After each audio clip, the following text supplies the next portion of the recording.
Hello, hello, hello. How are you guys doing this evening? It's almost Easter, can you believe it?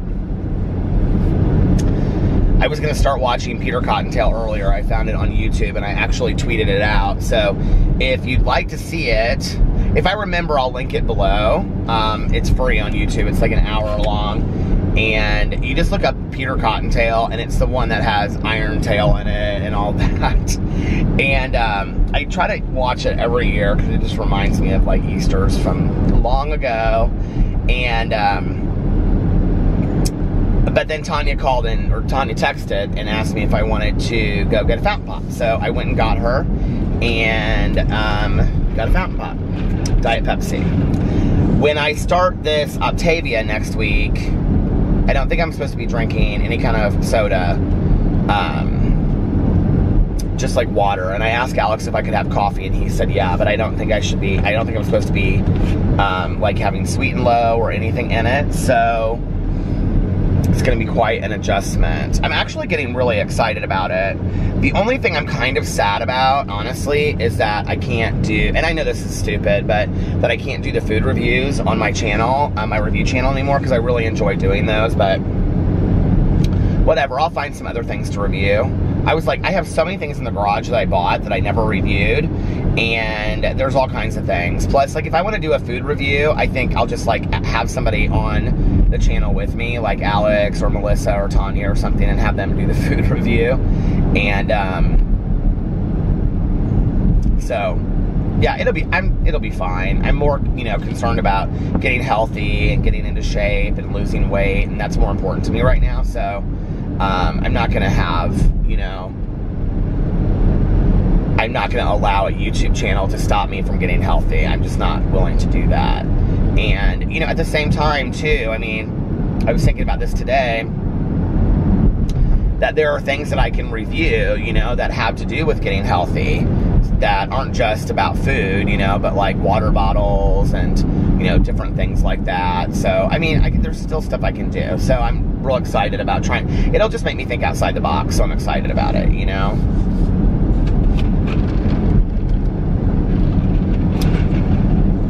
But I did, so anyway, we drove around for a while and we were talking and stuff, and then we were talking to my sponsor on the phone, because I had texted her earlier, and she like called me back when Tanya just got on the phone, and Tanya's like, put her on speakerphone, put her on speakerphone. So we put her on speakerphone, and then we were talking to her, and Alex is doing a dinner tomorrow night with his friend Sarah, and they're like other friends from high school, and he's like, do you want to come? And I go, I might. I said, but I think like, they do like girls' night, you know, they have like dinner and they'll like have a bottle of wine, and I was like, I'm gonna see if, you know, Tanya and my sponsor maybe want to go out to dinner and go to a meeting or something. And he was like, okay. So my sponsor has a sobriety commitment tomorrow night, so she can't do anything. And Tanya's not sure if she's doing something with her husband or not. So if that's the case, then I'll just end up doing a live stream, because I haven't done a live stream at all this month, and I need to start doing some live streams, because I haven't, you know. And I don't know if I've talked about this on here, but the reason, like, a lot of people ask me why I don't live stream on YouTube or Instagram Live, which I did do. Like, I went on Instagram Live, I think on New Year's Eve maybe for a little bit. But, so, I have a contract with you now that I am supposed to, like, live stream so many times a month, but I don't do that. Like, they kind of just let me do what I want to do. But, part of the contract is that I am not allowed to live stream on other platforms like YouTube and things like that. But I'm actually talking to my manager there, because I want to maybe be able to see if I can. Not all the time. I would stay on YouNow most of the time. I like the platform of YouNow. One of the things is that, like, when people go live on YouTube, like, there's so many people that come in there that it's hard to moderate the comment section, which, you know, I could get a moderator and stuff like that, but sometimes it, you know, if there's a bunch of trolls in there, or it gets, like, nasty or whatever, it just kind of, like, turns into, like, I just don't want to deal with that. And on YouNow, it really never gets like that. But my live streams are just, if you've ever come into my live stream, it's like just joking around and telling stories and answering questions. It's just a bunch of fun. We have a lot of fun in the live streams. They're fun. So, but I want to talk to her about that because I would like to at least be able to go on YouTube for my BookTube channel to do my live streams for the book discussion, for the book club, because it would be easier for people, because there's a lot of people on BookTube that don't want to sign up for YouNow, which I totally understand. And there's a lot of people that like don't really understand it, and they're in the book club, and they want to participate in the live discussions, I think, but they don't want to like have to do all that kind of stuff. And I think we would get more people participating in the book club. We have a good amount, but I think we would get more people participating in the book club if I could just do the live streams on YouTube. So if I can't live stream anywhere else other than YouNow, I'm going to ask if I can at least just do that once a month over there, because I think that that would be easier. At least just try it the first time. I think they'll probably let me do that. They've been pretty easy to work with so far. YouNow has. I love doing the live streams. It's so much fun, you know, and it's a fun way to get to talk to you guys. And if you've never checked out a live stream before, I think people say that they don't know when I'm going to be live and that they don't get my notifications if they fanned me on there or subscribed to me, because you can subscribe to that. It's like $4.99 a month, and I think I get like 55% of that or something like that. I don't know. But anyway, and you get like you get like stickers, and you get a little soda pop next to your name, and then you get like, you can do like, you know, these little chat things that go across the screen and stuff like that. So, I mean, you don't get a whole lot for being a subscriber, but it's nice. People support me that way. I appreciate it. You don't have to, though. You can just come in there and just watch it, or, you know, whatever.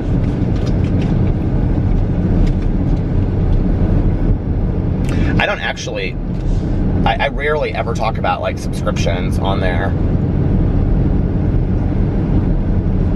I always kind of forget, on honesty.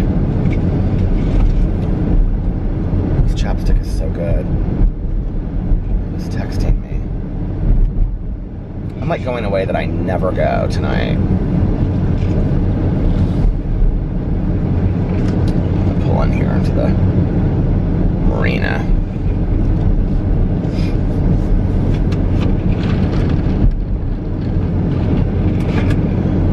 So I'm out here by the lake, by this marina, where I grew up, where my dad lives, and I used to bring the boat down here in the summers with my friends, and we drive all around. I think my dad was the one that always gassed it up. I don't remember. But there's a bunch of restaurants in here. Alex and I actually used to come out here a lot in the summer.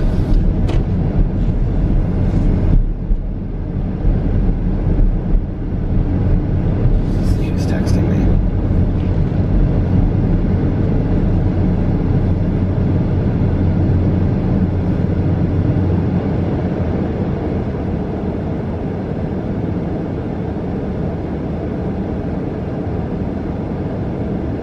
It's rich. What are you doing? Do you guys want to see back here? It's really pretty. This restaurant back here has been like so many different things. When I was in high school, it was called the Blue Heron. My friends and I used to love to go to dinner here.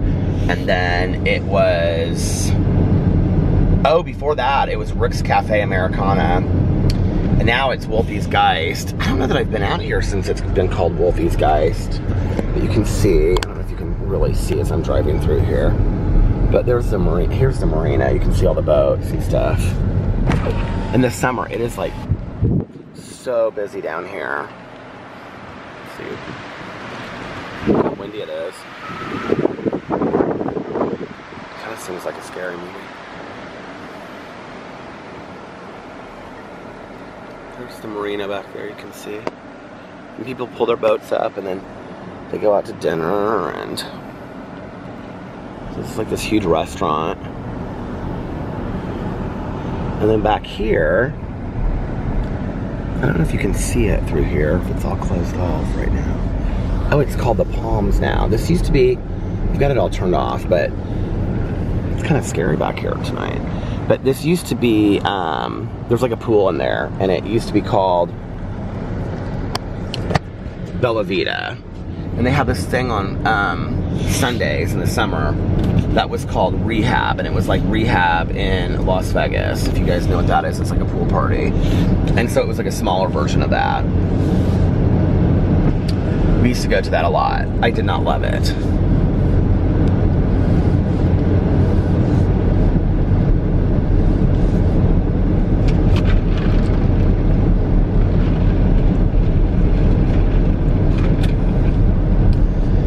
But then, I don't know if you can, well, I don't know if there's, here, I'll turn on my brights, but you can see, it's like all the boats are over there. You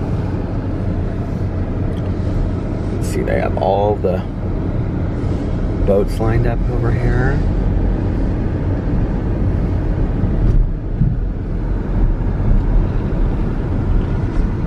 It's fun around here in the summer. And there's more boats over here. There's Geist Marina. And then this is like a little strip mall. There's hair salon and accounting firm, and then that Puccini's. Alex and I go to that Puccini. That's not the Puccini's we go to, but we go there a lot. There's an ice cream place, Eddie's. My dad and my stepmom love that place. And I don't think they go there ever anymore, though. They used to. But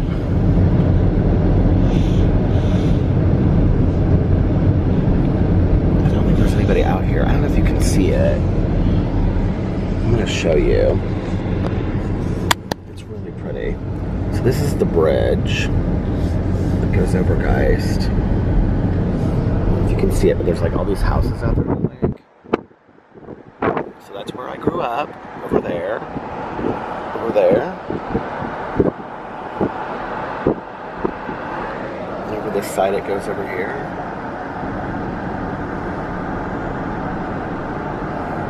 Pretty. It was fun growing up on a lake.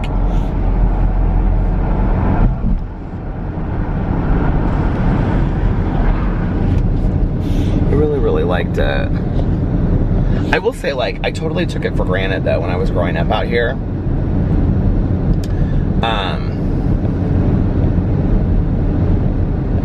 It was really like, I mean, we would put our boat in the water, like, now. Like, we didn't wait till the summer. I don't know why this is, like, I don't know if it's, like, focus or whatever, but it's, like, not showing my whole head. Not that you guys care, but we would put our boat in the water, like, early spring. Not, like, March, but, like, I don't know, April, May, early May, I think. And then some of these houses out here are unbelievable. This is like over here is where like Colts football players live and stuff like that. I mean, some of these houses are like absolutely unbelievable. They're so pretty. They're ginormous. And then we would open the pool, like usually Memorial Day weekend, or if it had been warm in May, my dad would open the pool earlier. But you know, it was really like living on just like having a lake house all year round. And it was nice. It was just,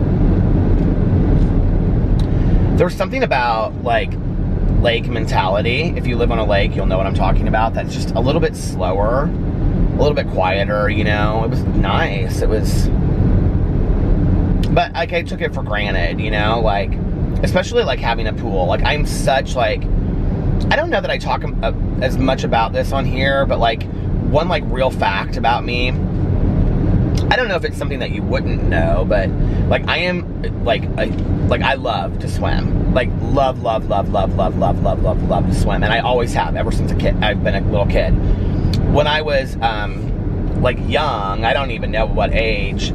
The way that I learned to swim is that my dad, we would go to the YMCA, and he would put me on his back with my hands around his neck. He learned this somewhere. Somebody suggested this as a way to, I don't know, but then I must have been like, I don't know, like 4 or something. I don't know, like old enough that he could tell me like to hold my breath and that I understood that. But then he would like dive under the water, but just for like a second and then come up. And that was how I learned to breathe underwater, or like how I learned to hold my breath. And then I started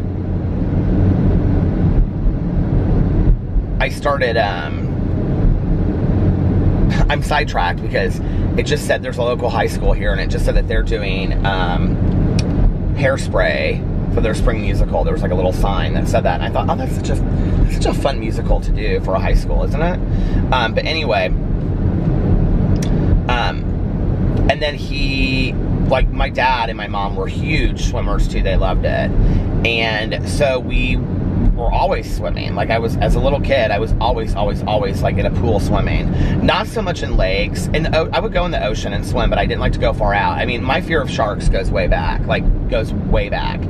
where I never really have liked being in water that I can't see the bottom of. I will get in the ocean now, but I like I said, I still don't love lakes. I did it that one year at Lake Norris, Tennessee, and I've done it a couple other times where I'll just jump in the water. It really depends on the day. Some days like I have no problem with it, and other days like I really just can't do it at all. Like I really struggle with the fear of getting into water that I can't see the bottom of. But so yeah, I just learned from a very young age how to swim. You couldn't get me out of the water, which is kind of part of the joke, because the way that my dad would get me out of the water when I was a little kid is he would go, nah, nah, nah, and I would be out of the water in like a heartbeat. So I'm gonna go up here to this church and turn around. But I love to swim, and then my parents got separated, like on the weekends, my dad and I would get up with my dad early on like Sundays, and we would go to church. We didn't go to church, he would, I think it's easier to turn around over here. If we didn't go to church, he would, or was it Saturdays? I think Saturdays we went and we got up early. Yeah, it must have been Saturdays. We would get up early and we would go and he would do rounds at the hospital. Does this go in here? Can I turn around in here? This is so weird. He would do rounds in the hospital. And then we would go down to the natatorium at IUPUI, which is Indiana University, Purdue University, Indianapolis, and it's like where they do Olympic trials and stuff in this pool. It's huge. It's a like Olympic-sized pool, and they have like the diving thing. I mean, it's like they do like Olympic trials, diving trials there, all that kind of stuff. And you could like pay a certain amount of money to get a membership, but I think my dad, he did something with Indiana University. My dad like was always on all kinds of like, you know, stuff, and did something with Indiana University Medical Board at that time. He hadn't done that in a long time, but how do I get out of this church? But at that time he did. Is this church? I've never seen this church before in my life. It says church entrance. So anyway, but I don't think it was very expensive to have a membership, and it was a gym, and it was a natatorium, and we would go down there. There would always be people swimming there, and I remember, oh, they have an Easter breakfast at 9 to 9:45 in the morning. But that'd be kind of fun. But anyway, I remember swimming with my dad, and if you've ever if you've ever swam in like a true Olympic pool, like literally, so it would be lanes, right? And they would have those like, you know, the things that went down the middle. So that would probably be like, there was like one pool, and then there was like a crossway, and then like another pool. And so each pool had, I mean, I don't even know, like 10, 15 lanes across, if not more. And so you would get a lane and you would just swim it like down and back. They were really, really long, but it was like 20 or 30 feet down. Like it was really, really deep. And I remember it was so much fun, and we would do that, and then we would like go eat lunch somewhere afterwards. But I can remember we would do that, and I would swim with my dad. Like, I mean, I was young when that happened, because that was when my parents were separated. So I was like 6 or 7 at the time, and you know, I would just have my little goggles on, and I mean, obviously I couldn't swim as fast as my dad, because my dad was doing it for exercise. My dad got super healthy after, I mean, he's never been like super unhealthy. He's always like eaten pretty well and all that kind of stuff. But after he and my mom got separated, my dad started marathon running, and he started swimming and biking and all that kind of stuff. Like, he was like really in shape and ate really healthy and all that kind of stuff. So he would go down there and swim like 3 times a week. And obviously I couldn't keep up with my dad, but I would just like, you know, swim with him and do that. I loved it. It was so much fun. And so we would do that, and then go eat something for lunch, and, you know, watch a movie and take a nap or something. And I had good weekends with my dad. I do remember though, like not at that age, but like early junior high, like my dad would ask me, the one thing I will say is my parents were both very involved in my school, but for some reason, as academic as they were, they never really knew like when I had homework, or like if I needed to be studying. Like in high school, I honestly don't even remember them asking me a lot for report cards and stuff like that. And I don't really, I mean, I remember having discussions about not doing good in school. Like, I definitely remember having those discussions, but I don't remember them, like, ever coming down hard on me or it being, like, a huge issue. I really don't. And, like, especially, like, in junior high, I was never somebody that got super good grades. I mean, never. Like, it wasn't like in elementary school and junior high I got straight A's, and my freshman year I got straight A's, and then my sophomore year went downhill. I was never one of those people. Like, I always struggled. I always struggled in math and science classes. Foreign languages I struggled in. History I struggled in. Really the only classes I did well in were things that were creative, like art classes or English classes. So on the weekends, and you know, in elementary school back then, we didn't have homework like kids have homework now. So when I was in junior high, you know, my dad would say, do you have anything you have to do this weekend? And I would be like, no. And he'd be like, are you sure? And I'd be like, yeah, I don't have anything, like, you know, to do this weekend, because I didn't want to do anything. I hated school. I hated homework and all that kind of stuff, right? So I didn't want to do anything. So he would ask me, and I would just be like, no, I don't have anything. And he'd be like, okay. Plus, like I talked about before, I was such a reader. I was always reading, that I think, like, my parents saw that, and I think to some degree they equated that to, like, work, like working in school or something like that. I don't know. But, like, I never, like, I very rarely ever, I don't, like, in junior high, high school, ever did, like, homework on weekends, unless it was, like, a paper that was due, like, literally, like, on a Monday. And, I do remember having conversations about, like, not turning things in, and I just was a horrible student. I just was an absolutely horrible student. And, you know, I think, like, in retrospect, I think I really had some misdiagnosed, like, learning disabilities, probably. I think I was definitely ADHD, and so, which was, you know, never really diagnosed. And we didn't talk about it back then the way that we talk about it today. And so I think, like,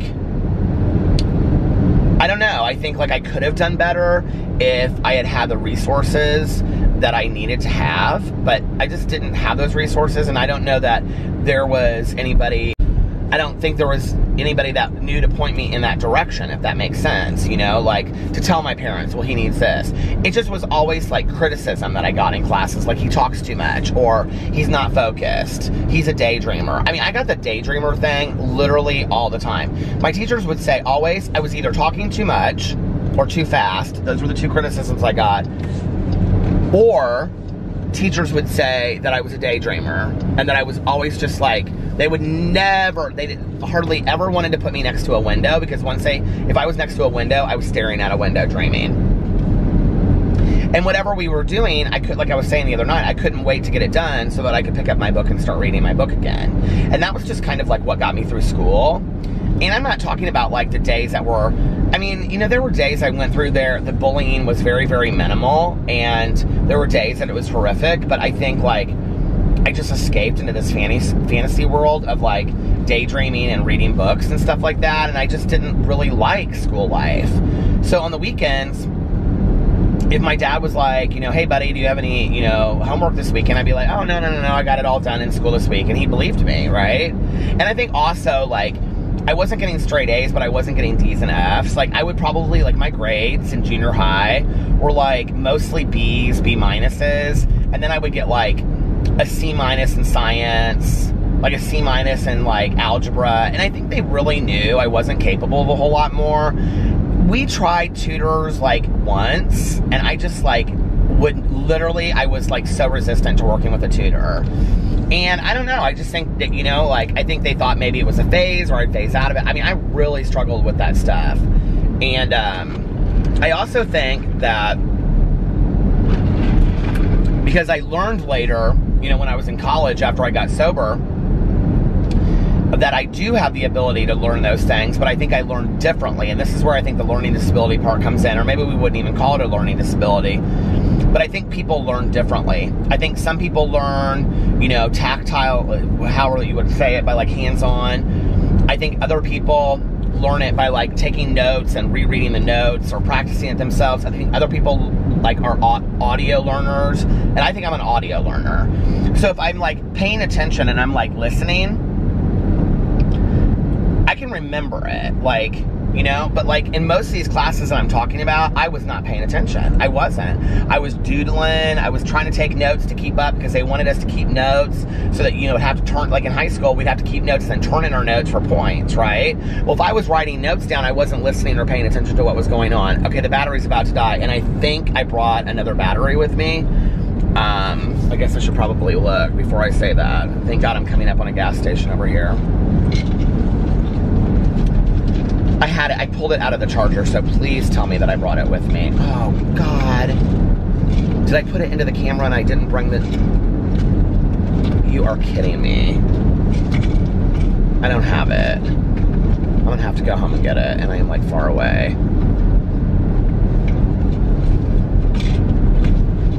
Seriously?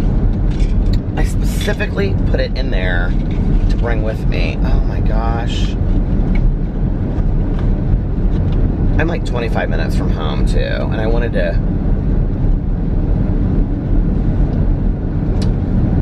Oh well. Alright, well I'm gonna, well, I guess I'll just let it run out now. I'm gonna pull into this gas station, and I'm almost positive I don't have it in my fanny pack, but I'm gonna look and see. But to finish that up so that I don't forget, I would come home like in 6th, 7th, 8th grade on the weekends, and my mom would be a little frustrated because as soon as I got home, I would say, oh, I've got this paper to write. She'd say, you had all weekend, why didn't you work on it? And why didn't your dad have you work on it? And she'd say, I'm really kind of tired of being the strict parent while your dad gets to be the fun parent. And I'm like, well, that's not really how it is, Mom. And she'd say, that's exactly how it is. And it kind of frustrated her. I literally charged both batteries and had them out so this would not happen. I was so excited. I brought both batteries. I was like, I can vlog for 3 hours if I want. I don't know where it is. It's not in here. No, it's not in here, so. Well, I don't want this vlog to just be a half an hour tonight. So I'm gonna go home and I'm gonna go and get the other battery, and I will be back in like a half an hour. Bye. All right, I'm back. Went and got the battery. It is cold outside, you guys, and it's like rainy, and it's not raining hard, it's just like sprinkling, but it's like really, really cold outside. Mrs. Birdie cracks me up, okay? So I want to show you guys something first of all before I go out. But she literally, like, as I'm coming up there, she's like sunk down into the nest, and so she'll like watch me, but like when I go over to the door, because I like look up at her, she'll go like this. She watches me go by. She's so cute. But the other day, I was talking to a friend of mine, and I was like, I don't understand why, like, in the neighborhood, you can hear like all of like the baby birds that have been born, right? And so I was starting to worry that maybe like there was something wrong with her eggs or something, which I talked to a friend of mine that knows a lot about birds, and she said no, that they probably just hadn't that some certain birds like hatch later. I can't remember which one she said that hatch early, but that's probably what I'm hearing, that there are other birds that hatch later. And she was like, but you could get up in there and take a picture from like far away, not close to the nest, because you don't want to affect, like, you know, Mrs. Bird from like not wanting to go back there. So I got up high and I like took a picture from far away, and there are 4 perfect little blue eggs. Do you see that in there? Look at that. I don't know if you can see the, but it's, so that's the nest. You guys see? Here, I'm gonna, look how pretty these eggs are. They're like perfect blue eggs, 4 of them. And I was describing her to a friend of mine, and where's the picture of Mrs. Birdie in the window? Oh, here she is, if you haven't seen her. So here she is, can you see her?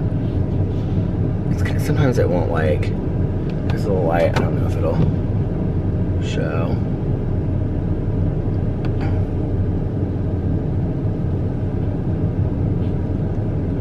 I don't know why it's not showing, come on. There, it's coming up, do you see her? There's Mrs. Birdie. I think I showed her the other day on here. She's so sweet, you guys.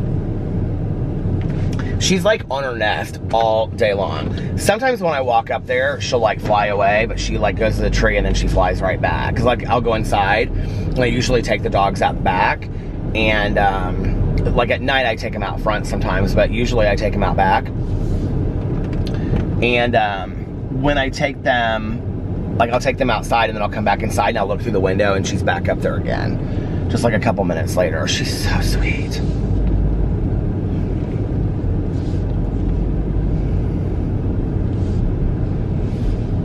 It was dark for a while, but like our neighbor was gone for a weekend. And so like their lights, we have like motion sensors and stuff. So theirs go off like as soon as I like pull in. But like ours don't, because we have that coach light turned off and the other one's turned off. But it's like really bright now that they're back. But they must have had theirs turned off for the weekend or something. It is so hot in this car. It's so cold outside.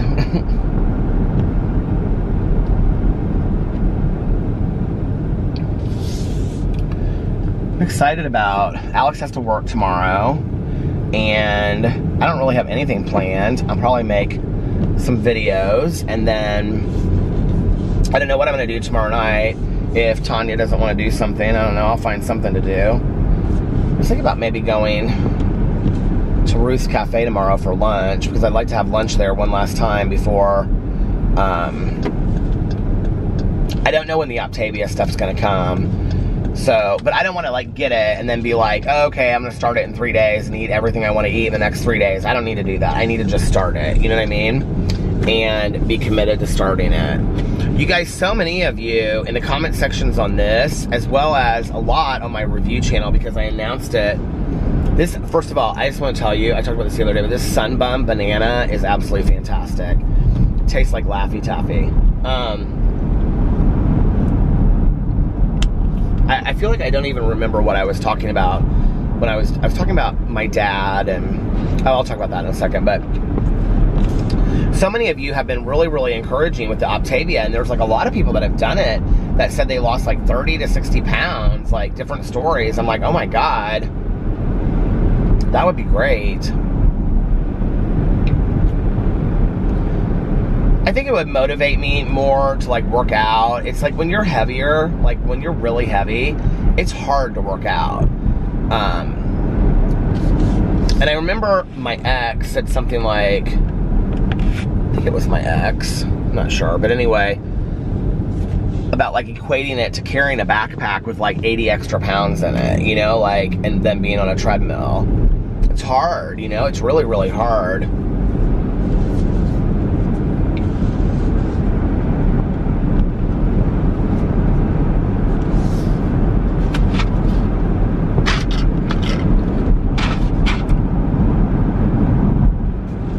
So today, well, 4/20, when you guys are watching this, is the I mean, we all know what it is, right? The other thing, but I'm sober, so that means nothing to me. But it is also the 20th anniversary of Columbine. So that's why we chose to read the Columbine book this month for the book club. Which, like, I got so many responses on my BookTube video the other day that people are really, really loving it. I'm going to turn the heat down a little bit. Imagine a long road trip where the... that so many people are really, really loving it. I think I only got like one comment that said that they didn't really like it. But other than that, and it's somebody that is really active in the book club too. People are really loving it. I will tell you, I have totally, totally fallen down the rabbit hole of watching Columbine videos on YouTube. So if you have any interest in it, I'm going to tell you some of the ones that I saw that were really good.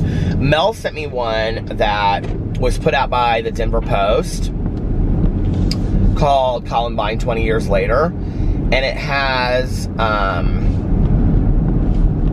the principals in it, and then several survivors, and then the parents of some of the victims, and then the brother of one of the victims. So Rachel Scott, her brother Chris, I think his name is Chris Scott, I think Chris or something, he's in it. And then a couple other guys that were in the library. One guy that was shot like 4 times is in it. And then the parents of Lauren Townsend, which I haven't heard anything about her in the book yet, so I don't know if they end up talking about her. And then the dad of Daniel Mauser, who they talk a little bit about in the book. Or so far, they've talked a little bit about him. And then, I'm trying to think of who else. I still have 7 hours left of the book, you guys. I'm literally at the halfway mark. Well, a little bit, I have like a half and a little bit more than that. Probably like 52% of the book I still have left to read. It's just taking me a really, really long time to read, but it seems like it goes fast. I'm like, literally, if I'm in my car, I'm listening to it. If I'm not on the phone talking or something, you know? Like every time I'm in my car, it is really that good and that well done. I really want to read Parkland by David Cullen too. It just came out this year and I heard it was fantastic. So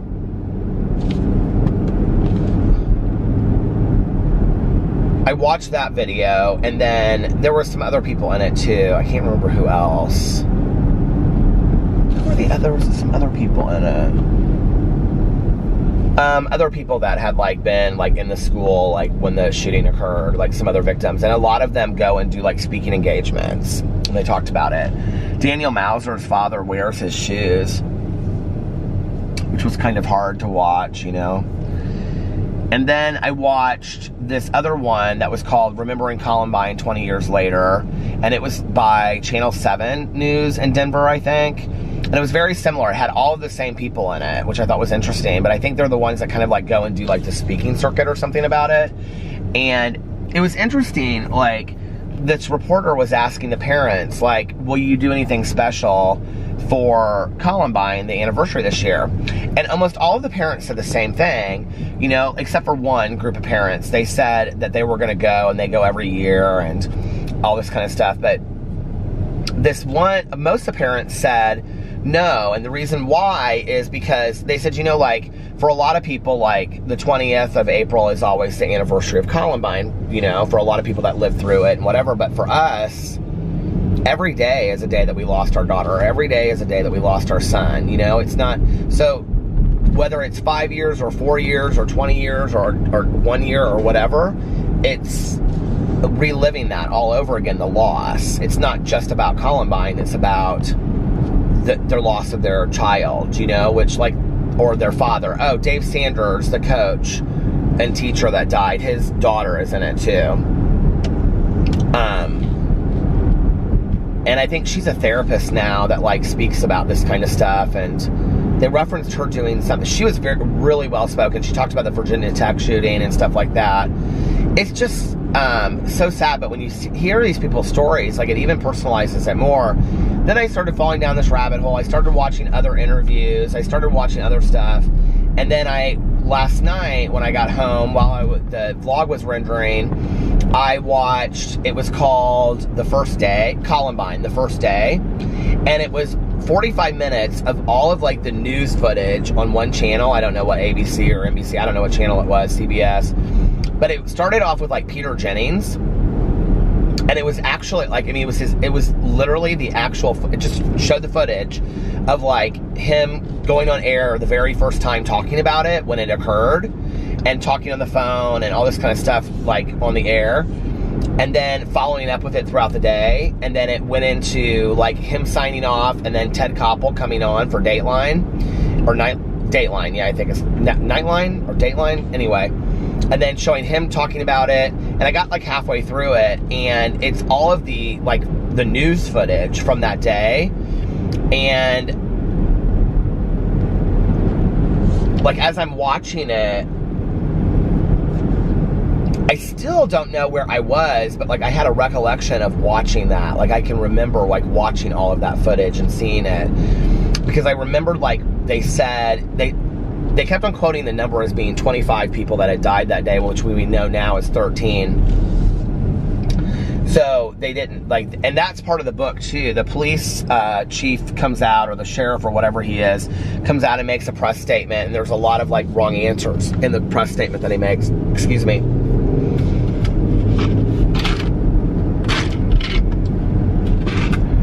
But that was interesting to watch. That was hard to watch. You know, once you read the book, you get to know a lot of these people. One of the things that was really hard was, they tell the story in the book of Patrick Ireland, who was the kid that was shot in the library, and his 4 friends were, I think his friends were killed. Oh no, his friends left. And so he was trying to, like, they were like, come with us, and he couldn't get up and move because he had been hit in the head. And so he, like things weren't processing. Everything seemed really slow. It took him 3 hours, the book said, to get where he was to the window. And then he finally threw himself out the window, and there was like a truck that came underneath him, like a SWAT truck. And they showed the footage on the news, and they showed it in a couple other things I had seen too. Apparently that was like a big deal. Like that part of that footage was like a big deal that day.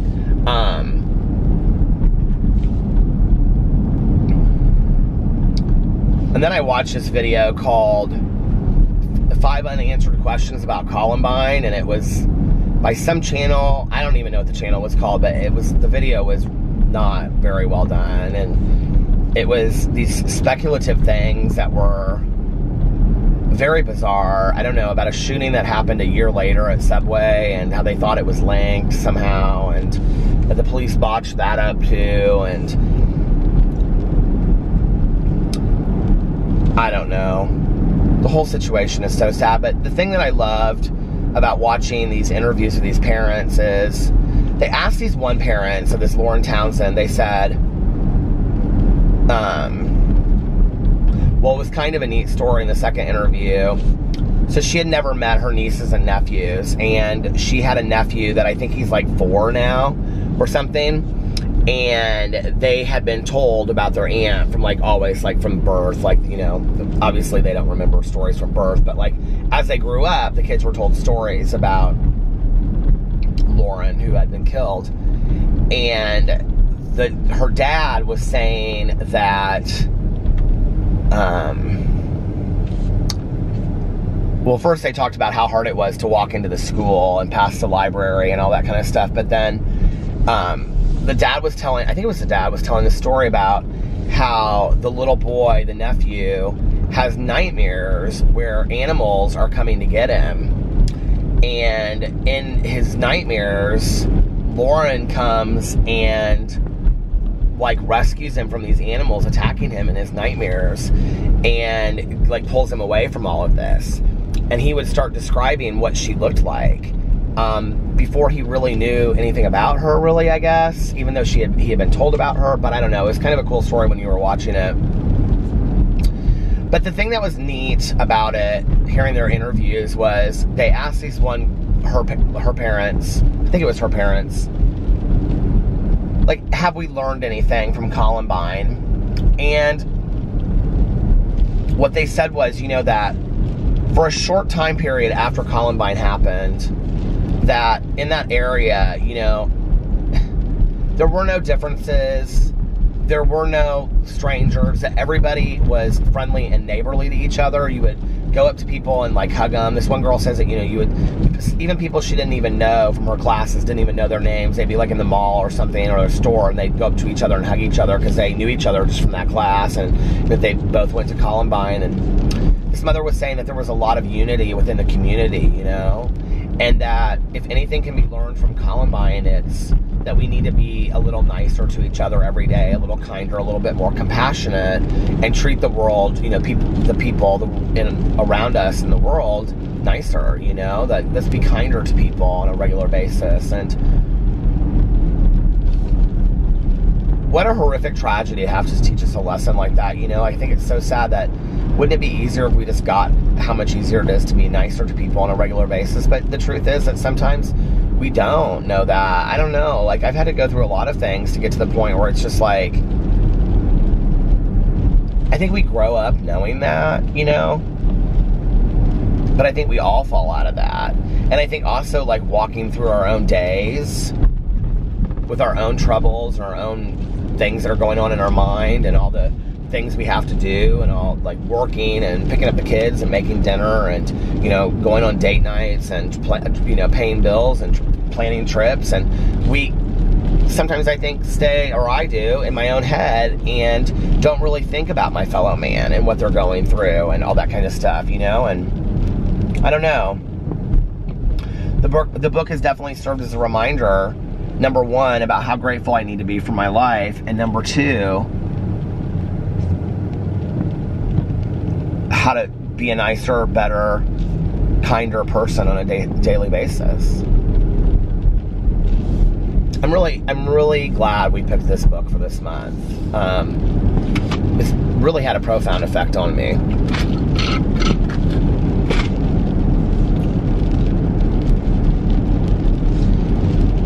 And Mel has already started the book for next month, and she said it's really good, The Lost Girls. So I'm excited about that.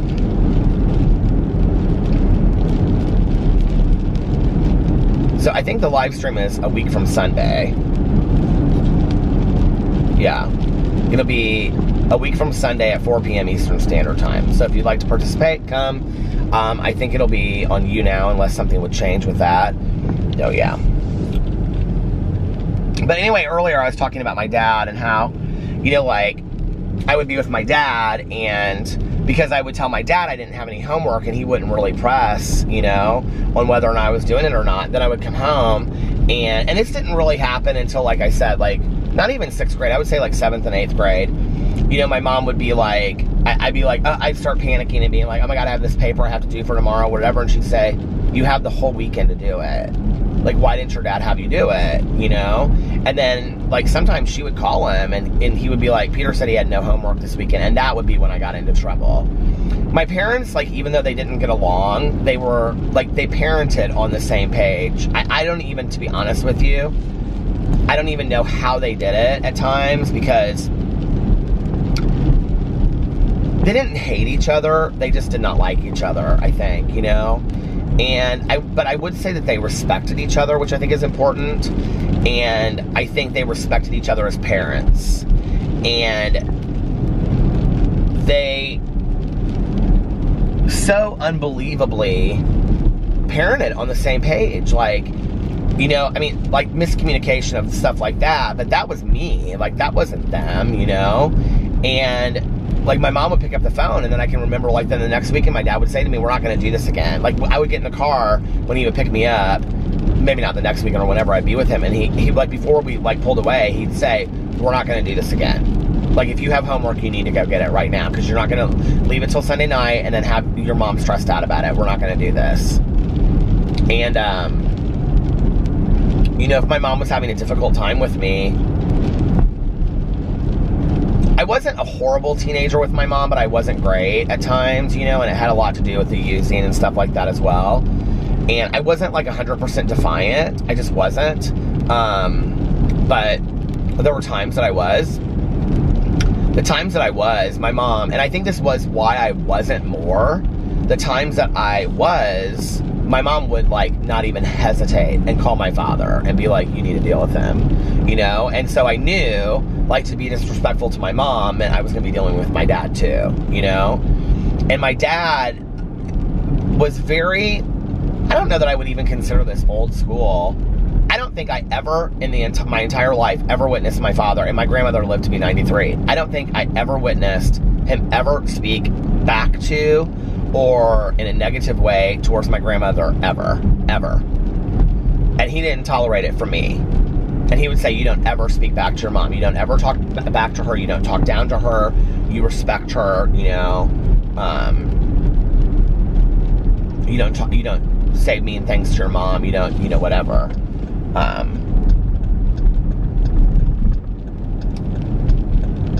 So I'm grateful that they parented the same, but even though they were parenting on the same page, I guess that same page also included not asking me a lot about homework. I don't know, and the other thing was that my parents were very, very, I think when I was growing up, like very, they put a lot of weight on experiences, like going to museums or seeing a certain movie that they would think was important for me to see, or reading a certain book, you know, or like things like that. Or, you know, even my dad, like going on certain vacations that he thought were important for me to go on and spend time with him or go and see certain things. And they put a lot more weight on that than they did actually, you know, me taking something. The other thing is that my dad was such a great student growing up. I mean, literally straight A's across the board. Everything came naturally to my dad, that I just don't think that he thought much about that. I mean, I think that's like the part where you don't get a book when you become a parent that tells you like everything that you have to do. I think he just didn't think about it, you know? Whereas my mom, she did not get the greatest grades until she got into college and graduate school, and then she like got straight A's. But before that, she didn't get great grades. And so I think, like, my aunt was the same way, because Caroline and I have talked, and neither one of us got real good grades. Neither one of us were super academic in high school. But neither were our mothers. And so I think, like, my grades, in comparison to them, they probably thought were pretty normal, pretty average. You know what I mean? Like, my mom didn't flunk out of school or anything like that. I mean, she got B's. I think, like, my mom was, like, a straight B student and probably some A's and stuff like that. And then got to college and kind of found her, you know, what she was interested in, and then I think that's when she started doing better and in graduate school, you know, when she was getting graduate degrees. So I think that's why, you know, like, maybe the grade thing wasn't huge to her. I don't know.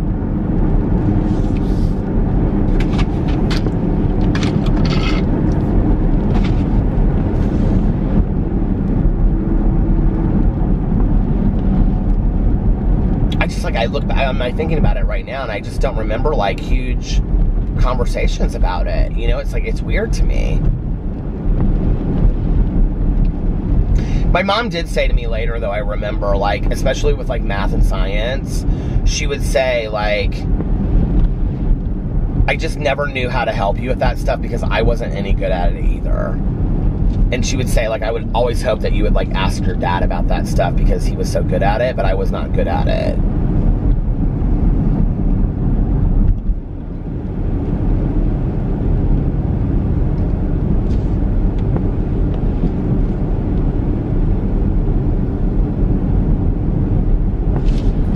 So we're going to have a barbecue at Caroline's on Sunday, I guess. Did I say that already? I was texted her earlier today. She said we don't need to bring anything. I was like, do you need me to bring anything? She's like, no. I should have said, not even rolls from Taylor's Bakery, because that was kind of our joke back in the day. We have had Easters where it snows before, but if it snows this Easter, I'm going to be over it. It is 40 degrees outside right now, and it's windy, and it feels really cold outside.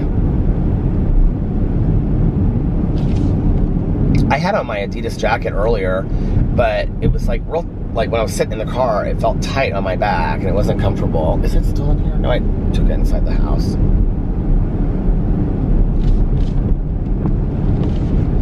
I'm ready to get like the patio all fixed up and stuff like that because I want to start sitting out there and reading in the summer. It'll be really fun. Our new neighbors that moved in, they are so nice, and they have this beautiful golden doodle, and But I'll be like uploading a video, or I'll be like, you know, doing laundry or something, and all of a sudden the dogs just go crazy, right? And our other neighbor, that's been in some of my review videos and been on my vlog, I think once or twice, she, like, her patio is far enough away that you can't see it. Well, this golden doodle literally will walk up on our patio, okay, and just be like standing there looking in, or standing in the grass just looking in, and Pee-Pee, Boo, and Tucker go crazy. They absolutely just go, they're like, oh. So that's gonna be a fun summer. We're gonna have to get them to all get along and see how that works, but that'll be kind of fun. Pee-Pee does fine with other dogs. Boo Radley is terrified of them, and Tucker will play with them for a sec. Like, he'll go up and get to know them for a second, and then just acts like he could care less. But they're like, in that situation, Tucker's really, really territorial of Pee-Pee, and then like he'll just stay right next to Pee-Pee. So whatever Pee-Pee does, Tucker will do. Boo Radley is completely different. Boo Radley is terrified. If the other two dogs like run up to the dog and are barking, Boo Radley will like run up and kind of like, hey, what are we doing here? Like, hey, like, I don't know, like, what are we doing? And then if like they come back, like he like runs back immediately. But like in a situation like that, like Boo Radley would come to me and just be like cowering near me. He gets very scared, and I think he doesn't really understand, which is interesting because Tanya said that when they're like kenneled, you know, like they do really, really well with other dogs. And she's like, no, Boo's great with other dogs. So it's interesting, like when it's kind of like out like that, like, because they're like in the play yard a lot at the kennel. And she's like, Boo plays with all the other dogs and runs around and stuff like that. He's completely fine. So I don't know why in a situation like that, but he is just such my little baby. Like, he is. Tonight when, oh, this is funny. I don't know if I've talked about this on the vlog or not.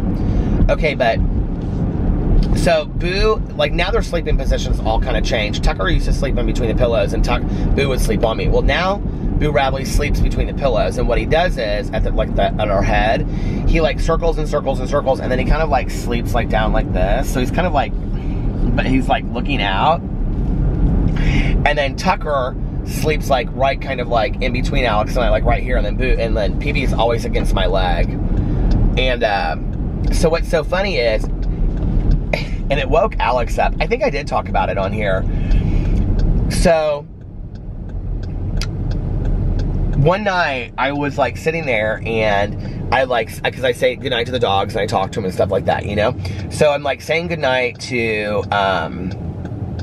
Boo and everything like that, and he's going to sleep, and he's just kind of like all like down like this. So then I go over to Tucker, and I'm like petting him, and I'm giving him kisses, and Boo Radley all of a sudden he goes, arr, arr. Like, he did not like it. He did not like that I was giving all this attention to Tucker, and I stopped, and he was like, and then I started petting Tucker again, because I was like, is this about Tucker? And I started petting Tucker and kissing him on his head again, and Boo goes, arr.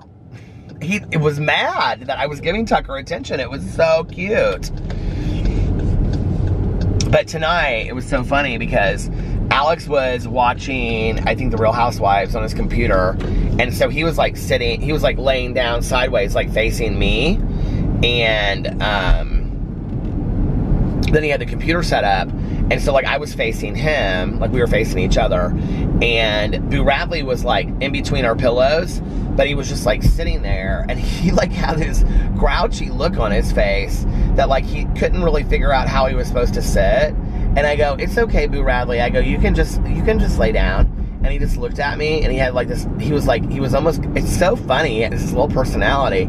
It was like he was kind of mad, like he didn't really know what he was supposed to do, like how he was supposed to sit, because there wasn't that much room between the two pillows. And it was so funny because he just started slowly sliding, like his legs were like sliding, until all of a sudden, I mean literally like slow, like he wasn't even trying to do it, and then all of a sudden he was just like this. And then he just stayed there in between the pillows. It was so funny.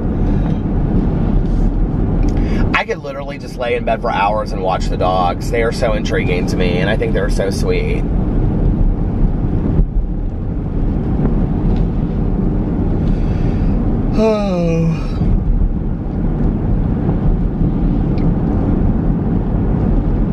been kind of spitting this rain all night long. I don't love it.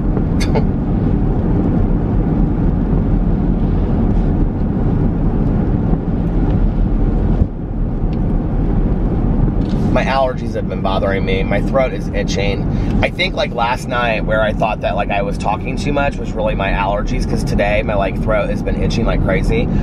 Alex gets allergies where his throat itches too, and he does this thing. He's like, I can't do it, but it's where he like do you guys know people that do that? It's like where he scratches his throat. I can't do it. But anyway, but we were talking about that earlier, that like both of our allergies are like bad. Alex's eyes are really bad, like really bad. And he takes some kind of like heavy duty allergy medicine that he gets prescribed because he has really horrible allergies. I used to too. And this is actually an interesting fact that I don't know if I talked about this on here, but when I had my seizure that I got diagnosed with epilepsy, I was on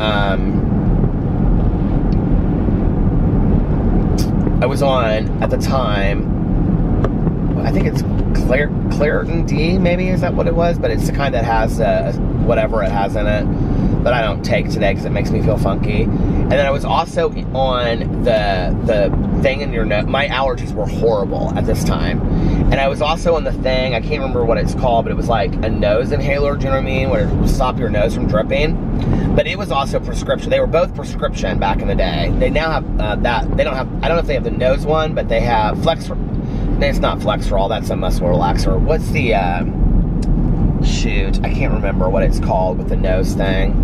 But anyway, and then I was drinking a lot of caffeine throughout the day. The doctor took me off of all of that allergy medicine and everything. And since that day, I haven't really taken any allergy medicine. There's one that I can take, and actually I had a friend of mine that recommended it to me, and it's actually not a bad allergy medicine, and you put it on your tongue and it dissolves. Do you guys know what I'm talking about? It's like the only one that has like no drowsiness that I can find. Even when people tell me, they're like, oh, you can take this, it doesn't have drowsiness on it. You have to check, because it has this ingredient that, like, you guys have to realize, like, you know, 24 years plus now, I haven't literally taken anything. Like, I'm a Puritan about my abstinence. Like, I haven't taken anything.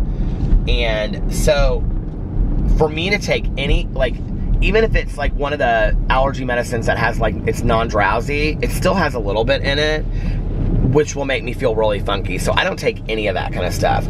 I can't remember what that pill is called that it comes in a big box, and it's not really expensive because it's not as strong as the other ones, but you just put it on your tongue. It's like got like a minty flavor to it, and you just let it dissolve, like almost kind of like a mint. Maybe like aloe vera or something like that. I can't remember what it's called.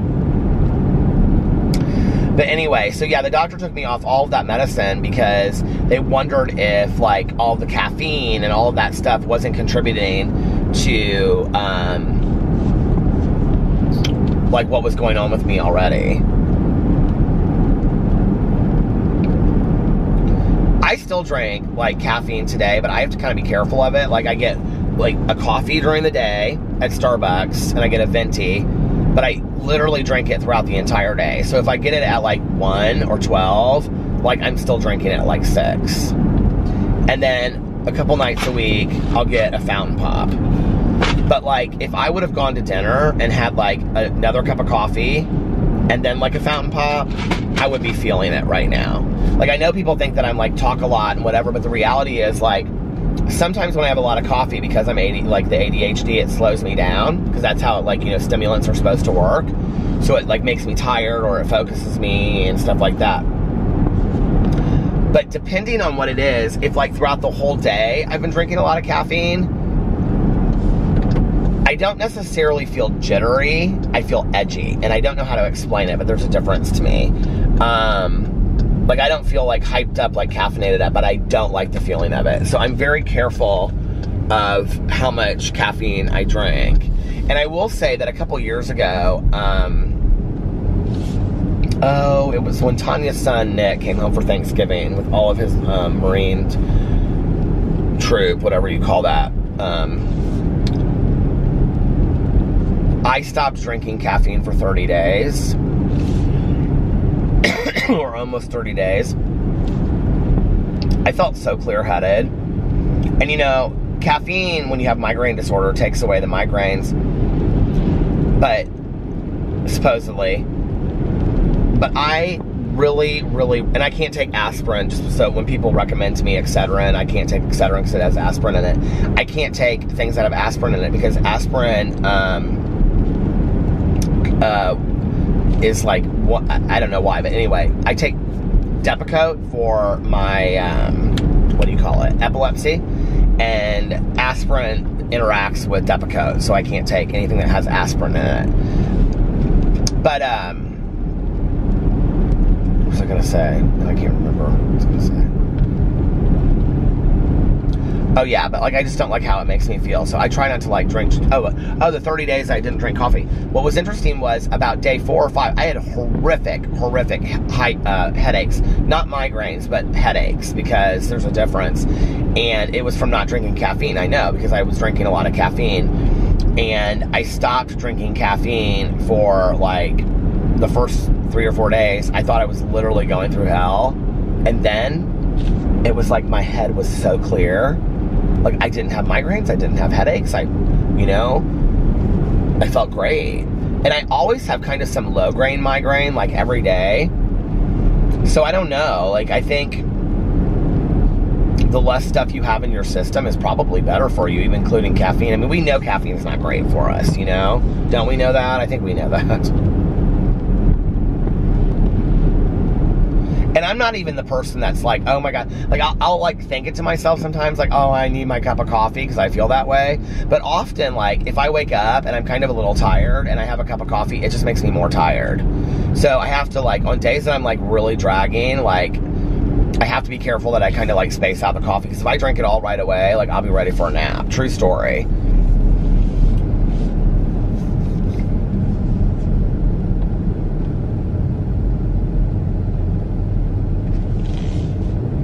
Did you guys hear that,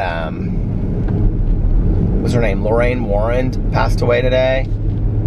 She was the one, the paranormal investigator that was in The Conjuring, Amityville Horror, The Conjuring. She like inspired all of that. I think she was actually the paranormal investigator at Amityville Horror. And she's like in the movie The Conjuring and stuff. That was like the couple that went. I think they're the ones that had the Annabelle doll and all of that. She was like, I think she was like in her like 80s or 90s. I read about it on Twitter. So sad, isn't it?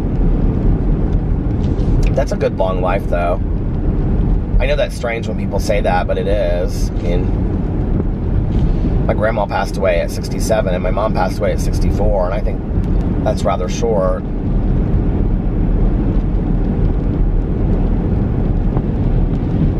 It's interesting now when I meet people that are in their early 60s. I always think, like, Tanya's husband's older than my mom was when she passed away. You know, it's interesting how, like, meet people that are, like, in their early 60s, and I think to myself how young they seem, you know? Like, 64 is not old. And I look back at, like, how my mom was, and she just really wasn't that old, you know? Not at all.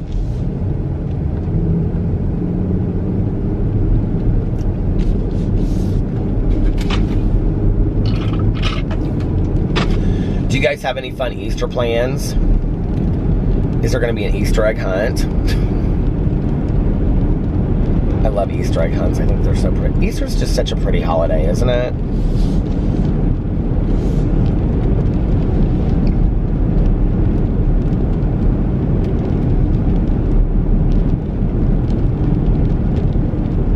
Do you hear that drizzle hitting the window or the windshield? Sometimes when I'm putting the vlog back together at night, it's interesting, like if it's raining, that I can hear like how loud it is. I don't think it's that loud when I'm filming it, but it's like that loud, you know? Well, listen, you guys, I think I'm gonna get off here now, and I wanna listen to a little bit of Columbine before I go home and go to bed. So I'm gonna get off here now. Oh, I wanted to say this. So I think this was, I'm trying to remember who it was. RM, I think, commented. And she, if it's she, a he, I don't know. RM, I think, comments on my vlog, but also commented on my review video. I think this was on my review video. And I don't know why, like, I've been kind of a little emotional today. Like, just hearing a song, like, I listened to Hey Mr. Tambourine Man earlier, and it kind of like, I love that song, but it reminds me of my mom a lot, too, and it was from the concert of Bangladesh, and I got, like, real emotional listening to it and singing in my... Well, the camera fell.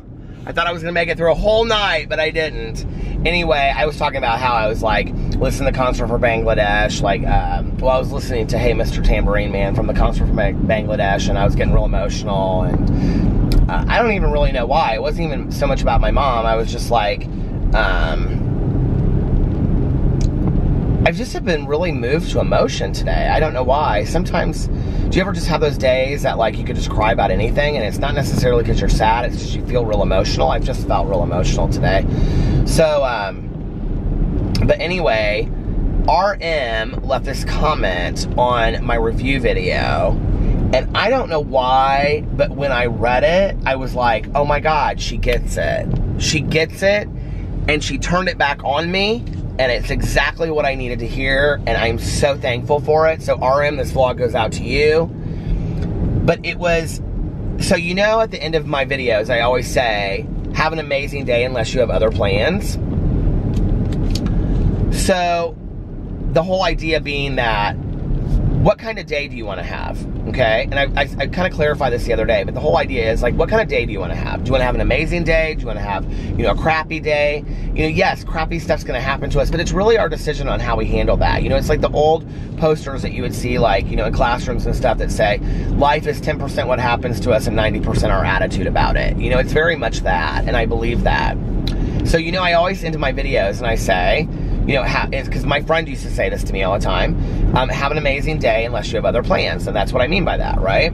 That you get to dictate how it's going to go. So RM left a comment on my review because I said in there, my review video today, that I was going to start Optavia, and then I'm starting it next week. And, you know, I said something about, like, not being able, you know, to do the food reviews, and I was kind of explaining that. And she said, I'm paraphrasing because I don't have the comment in front of me, but she said something to the effect of, you'll do great on Optavia unless you have other plans. And I was like, yes. This is exactly what I needed to hear, because then what I realized is, so thank you for the comment, that it is totally up to me how well I do on my weight loss journey. And I mean, it has always been up to me on how well I've done on my weight loss journey, and I've been the one that's been resistant. I've been the one that has slacked and not done the things I've needed to do. I've been the one that's continued to eat the foods that aren't healthy for me and not gone to the gym. And, you know, I've been the one that's done all of that, and I'm very, very aware of that, you know? So thank you for the comment, because I needed to hear that. And it just, I don't know, it reinforced for me that A, I can do this, and B, it's my choice. So thank you for that, because I needed to hear that. And I needed to hear it that way, I think, like in my own words, but, you know, kind of like turned on me a little bit, and like in a kind of like joking way.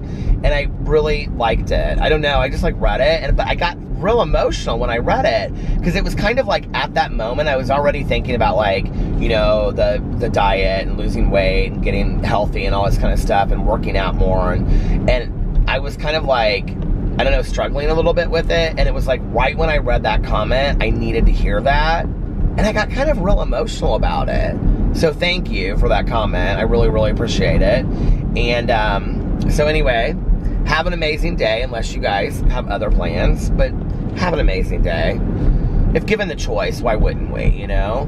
And if nobody else has told you this today, I love you. And I hope you guys are having a fantastic weekend and just hanging out and relaxing. And I hope you're having fun preparing for Easter if you celebrate Easter.